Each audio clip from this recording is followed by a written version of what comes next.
It's 1670, and the snowy landscape wind strips heat faster than bodies replace it, forcing wooden longhouses to confront loss, fuel limits, and shelter geometry realities.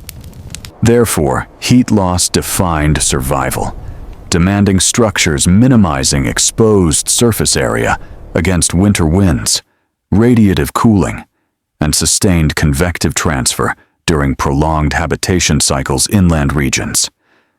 That surface constraint required elongated forms, distributing warmth along length, reducing exterior exposure, while allowing shared interior heat movement between occupants across extended seasonal occupation periods. Lengthened interiors increased volume, so occupancy density became thermally necessary, concentrating metabolic heat output to counter expanded air mass, requiring continuous warming during long winter nights. Higher density raised body heat contributions, partially offsetting structural losses, while enforcing proximity that reduced internal airflow and limited convective cooling across occupied interior zones, spaces. Yet accumulated heat escaped upward, forcing attention toward roof behavior, where rising warm air contacted colder surfaces, accelerating loss through poorly managed vertical escape pathways overhead. Roof pitch redirected convection, slowing warm air contact with exits by guiding flow along surfaces, increasing residence time and extracting usable heat before inevitable escape occurred. Even controlled convection required materials resisting wind-driven infiltration leakage, because pressure differentials forced cold air through gaps, undermining interior thermal stability persistently during winter storms.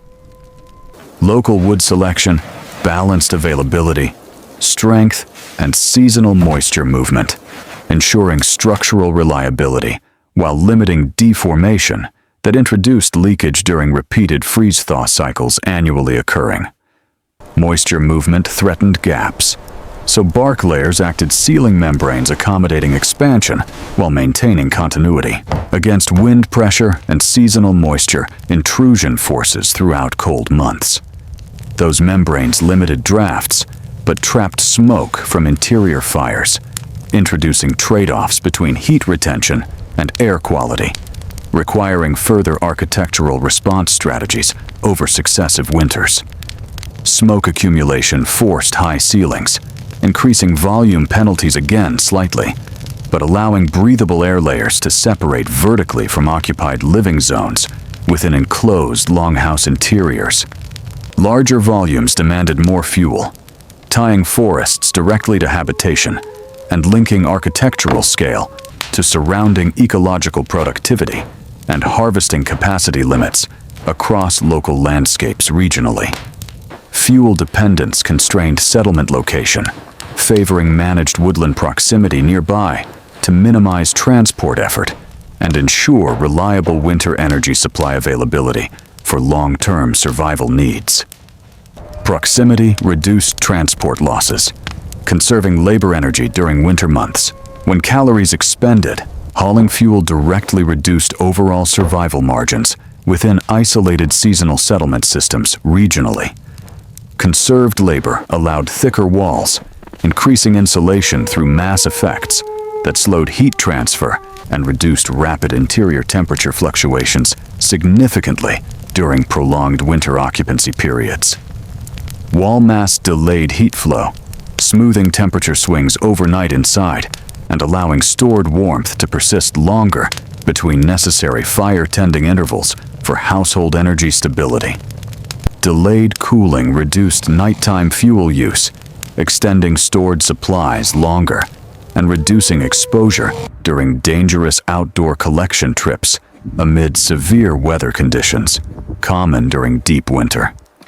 Extended supplies supported communal living, reinforcing shared interior planning decisions that balanced personal space limitations with collective thermal efficiency requirements across multi-generational households occupying single longhouses.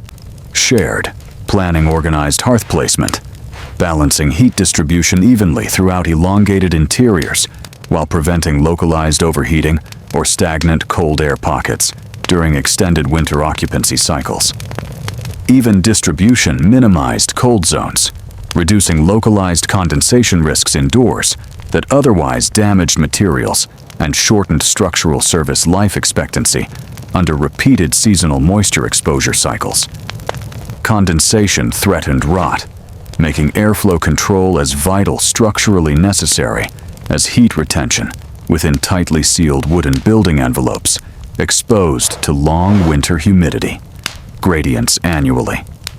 Airflow control relied on adjustable vents responding to weather changes, allowing occupants to balance smoke removal with heat conservation dynamically over time during daily winter operations. Weather responsiveness prevented backdrafts while retaining usable warmth inside consistently, avoiding sudden airflow reversals that extinguished fires or flooded interiors with smoke during variable winter storms. Retained warmth highlighted floor losses through frozen ground beneath dwellings, revealing conductive pathways that bypassed walls and roofs entirely during winter occupation within earthen settlement contexts. Ground losses drove raised sleeping platforms, minimizing conductive contact exposure and positioning bodies within warmer stratified interior air layers overnight for improved rest efficiency during winter. Platforms concentrated bodies, increasing shared heat during rest periods overnight, while limiting exposed surface area per individual occupant within communal sleeping arrangements typical of longhouse interiors. Rest efficiency supported daytime labor demands, like repair tasks, ongoing, ensuring structures remained functional despite constant environmental stress throughout winter seasons of sustained occupation cycles annually.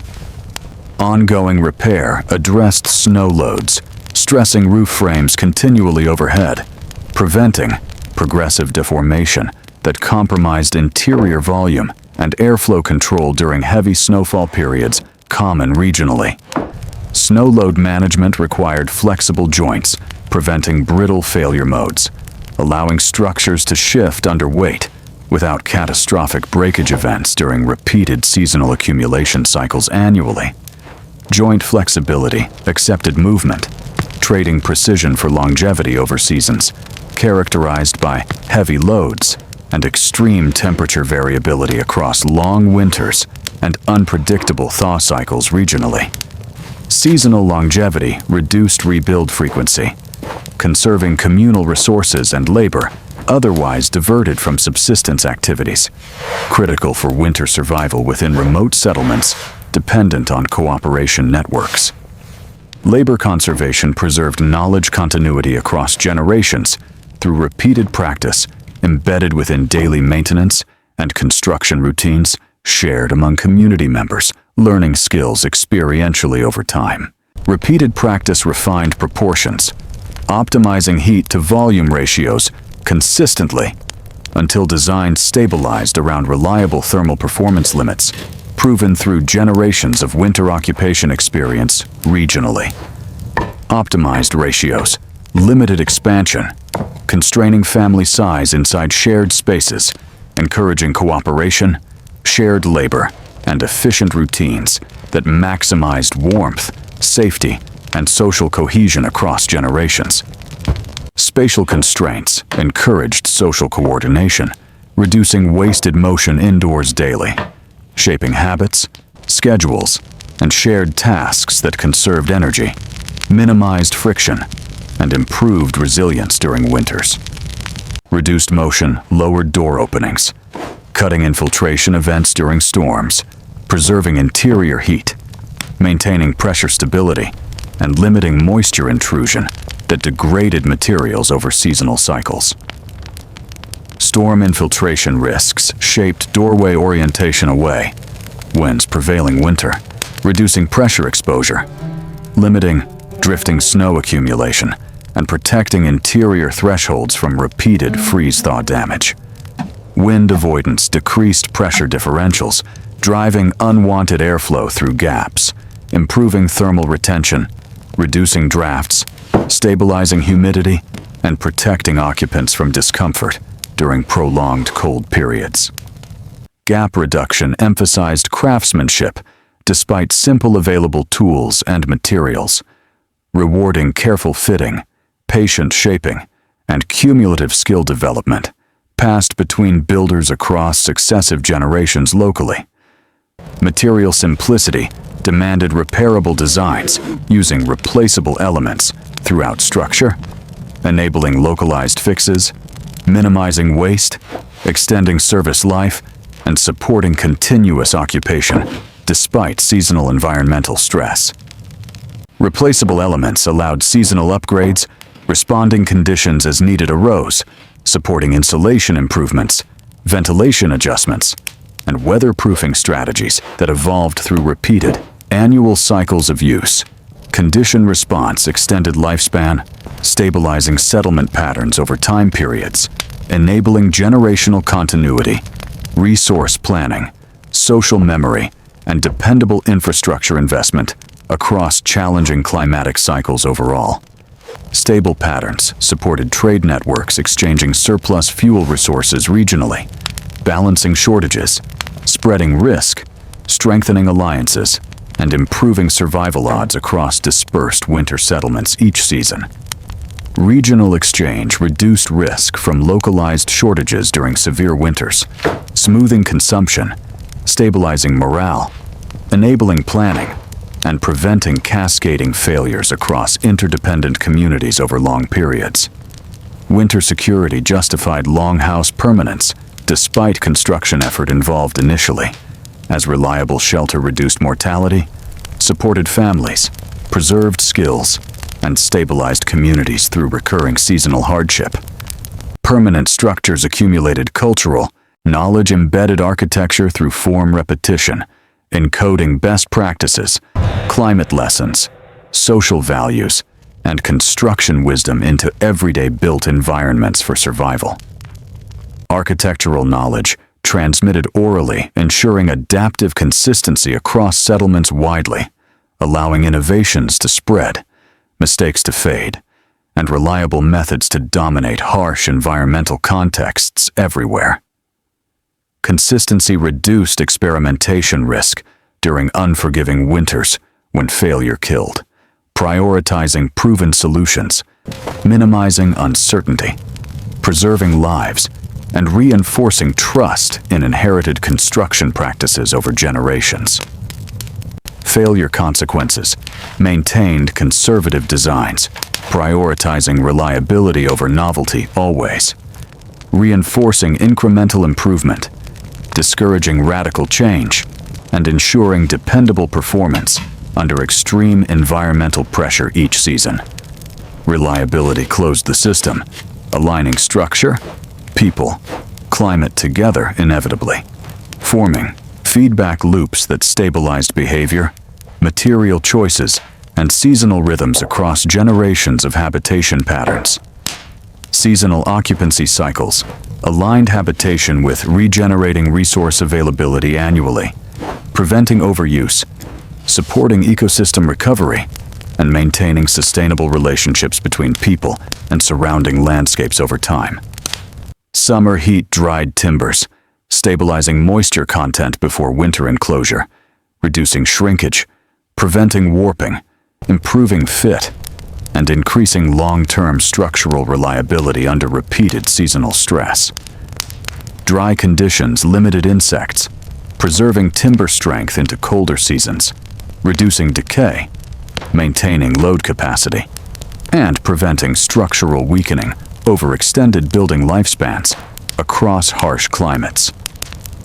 Bark harvesting followed sap flow timing, ensuring flexibility during installation, improving workability, reducing cracking, enhancing overlap, and producing tighter weather-resistant exterior skins for seasonal protection. Correct bark orientation improved overlap sealing against wind-driven infiltration, directing runoff outward, reducing gaps, strengthening weatherproofing, and extending service life of wall assemblies under stress.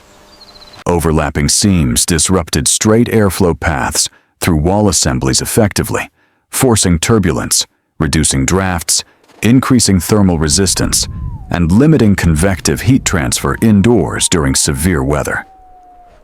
Broken airflow channels reduced convective heat losses throughout interior spaces, maintaining stable temperatures, lowering fuel demand, and improving comfort during prolonged winter occupancy for families inside.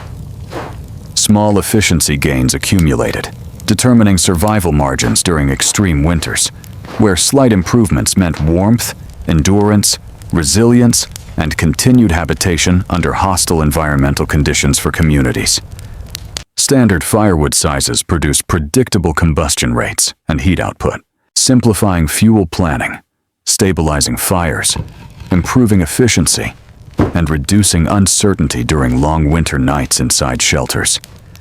Predictable burn rates stabilized interior temperatures, reducing thermal stress cycles, protecting materials, improving comfort, extending structural life, and preventing cracking across seasonal fluctuations in harsh climates. Thermal stability reduced expansion and contraction stresses within structural frames, preserving alignment, minimizing joint movement, preventing fatigue, and extending overall building service life under cyclic loading. Lower stress extended joint lifespan without requiring metal fasteners historically, enabling durable timber connections, easier repairs, and long-term performance using simple construction techniques across generations. Stone tools limited precision shaping feasible joinery solutions reliably enough, encouraging simple joints, forgiving tolerances, repeatable methods, and robust assemblies under demanding environmental conditions for builders. Simple geometry minimized cutting complexity under severe tool constraints consistently, improving accuracy, reducing waste, accelerating construction, and supporting reliable replication across many building projects over time. Repetition improved construction speed and accuracies across multiple building seasons, reinforcing muscle memory, standardizing processes, reducing errors, and enabling efficient knowledge transfer between generations of builders. Repeated forms reduced training time for younger builders significantly overall, accelerating skill acquisition, improving confidence, minimizing mistakes, and sustaining construction capacity within growing communities over generations. Efficient training preserved architectural knowledge across generations through continuity alone, reinforcing methods, values, and construction memory that sustained reliable building practices under harsh environmental conditions globally. Stable designs buffered moderate climate variability without constant redesign demands, absorbing seasonal fluctuations, reducing labor burdens, and maintaining dependable shelter performance across changing weather patterns annually. Extreme winters occasionally exceeded system limits, despite accumulated adaptations present. Overwhelming insulation, fuel reserves, and structural resilience, exposing vulnerabilities within otherwise robust settlement strategies, periodically regionally.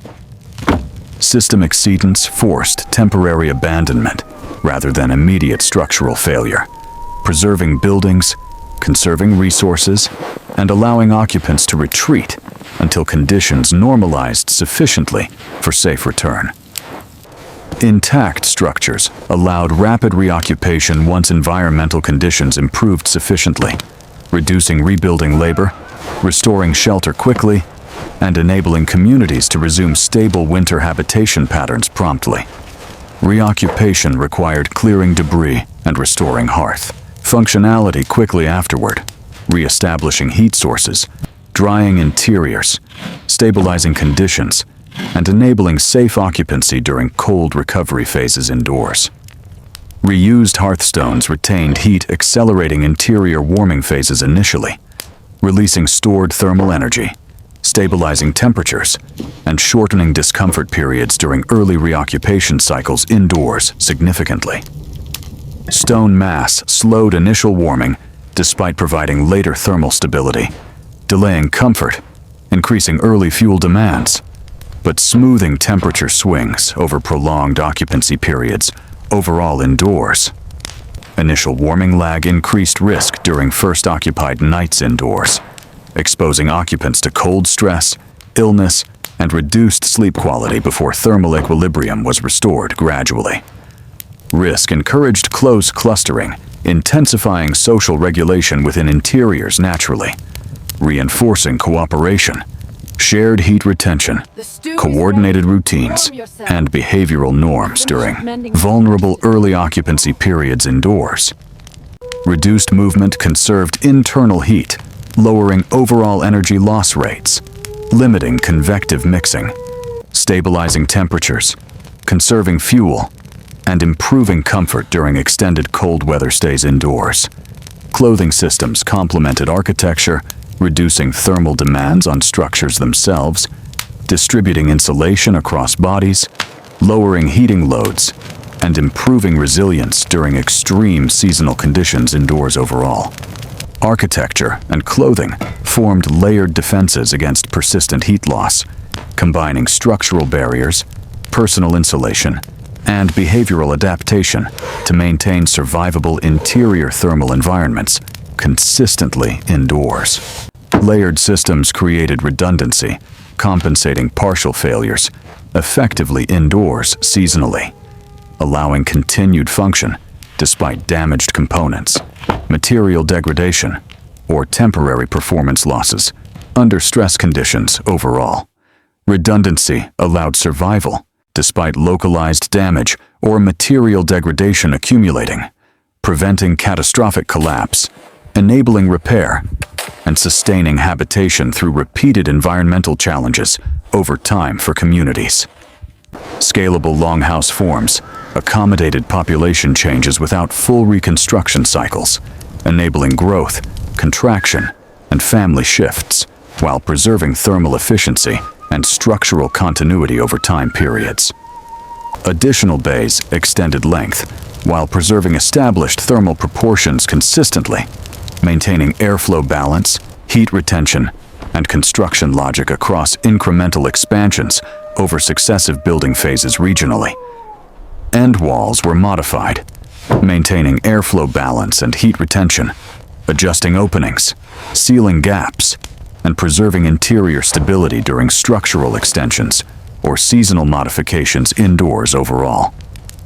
Regular structural spacing simplified layout planning and construction processes overall, improving measurement, accuracy, standardizing components, accelerating building speed, and reducing cumulative labor demands for builders everywhere. Standard spacing improved accuracy in estimating required building materials quantities, minimizing shortages, reducing overharvesting, and streamlining logistics across seasonal construction efforts regionally for communities overall long-term. Accurate estimation reduced material waste and harvesting pressure significantly regionally, preserving forests, lowering labor demands, and supporting sustainable resource management practices across settlements over time periods. Reduced harvesting pressure allowed forests to regenerate across long cycles, restoring biomass, stabilizing ecosystems, and ensuring continued availability of timber and fuel resources sustainably for communities. Forest regeneration sustained reliable fuel supplies across multiple generations continuously, supporting heating needs, construction demands, and long-term settlement resilience under persistent climatic stress for survival. Architecture gradually reshaped landscapes alongside ongoing climatic pressures, acting regionally, influencing forest structure, settlement distribution, resource flows, and long-term human-environmental interaction patterns over time.